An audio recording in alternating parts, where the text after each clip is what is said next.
ಒಂದು ಚಿಕ್ಕ ಊರಿನಲ್ಲಿ ದಿಲೀಪ ಎಂಬ ಹುಡುಗನಿದ್ದ.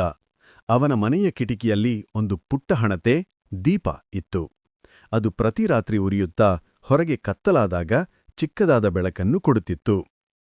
ಒಂದು ದಿನ ರಾತ್ರಿ ದಿಲೀಪ ಮಲಗುವಾಗ ಹಣತೆ ಆಕಾಶದ ಕಡೆಗೆ ನೋಡಿ ಒಂದು ದೊಡ್ಡ ನಕ್ಷತ್ರದ ಹತ್ತಿರ ಮಾತು ಶುರುಮಾಡಿತು. ಹಣತೆ, ನಕ್ಷತ್ರವೇ, ನೀನು ಎಷ್ಟು ಅದ್ಭುತವಾಗಿ ಮಿಂಚುತ್ತಿದ್ದೀಯಾ. ನೀನು ಇಡೀ ಆಕಾಶಕ್ಕೆ ಬೆಳಕು ಕೊಡುವೆ. ಆದರೆ ನಾನು ಬರೀ ಒಂದು ಪುಟ್ಟ ಕಿಟಕಿಗೆ ಮಾತ್ರ ಬೆಳಕು ಕೊಡುತ್ತೇನೆ. ನಾನು ತುಂಬಾ ಸಣ್ಣವಳು. ನಕ್ಷತ್ರ ಮೃದುವಾಗಿ ನಕ್ಕಿತ್ತು.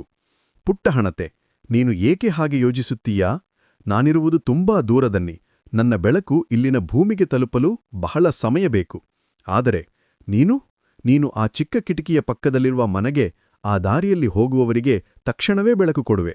ನೀನು ಅವರಿಗೆ ಹತ್ತಿರವಾಗಿದ್ದೀಯಾ, ನಾನಲ್ಲ. ಹಣತೆ ಆಶ್ಚರ್ಯದಿಂದ ನಕ್ಷತ್ರದ ಮಾತುಗಳನ್ನು ಕೇಳಿಸಿಕೊಂಡಿತು.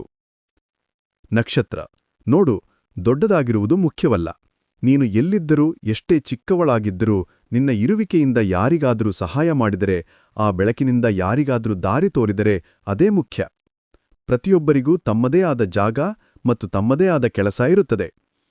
ಆ ದಿನದಿಂದ ಚಿಕ್ಕ ಹಣತೆ ಖುಷಿಯಿಂದ ಉರಿಯಲು ಶುರುಮಾಡಿತು. ಅದು ತಾನು ಸಣ್ಣವಳಾದರೂ ಯಾರಾದರೂ ಕತ್ತಲಲ್ಲಿ ಇದ್ದಾಗ ದಾರಿ ತೋರಿಸಲು ಸಾಧ್ಯವಿದೆ ಎಂದು ತಿಳಿದುಕೊಂಡಿತು. ದಿಲೀಪ ಕೂಡ ಆ ಹಣತೆ ಮತ್ತು ನಕ್ಷತ್ರದ ಕಥೆಯನ್ನು ಕೇಳಿ, ಎಷ್ಟೇ ಚಿಕ್ಕವರಾದರೂ ನಮ್ಮ ಕೆಲಸ ಮುಖ್ಯ ಎಂಬ ಪಾಠವನ್ನು ಕಲಿತು ನೆಮ್ಮದಿಯಿಂದ ಮಲಗಿದ.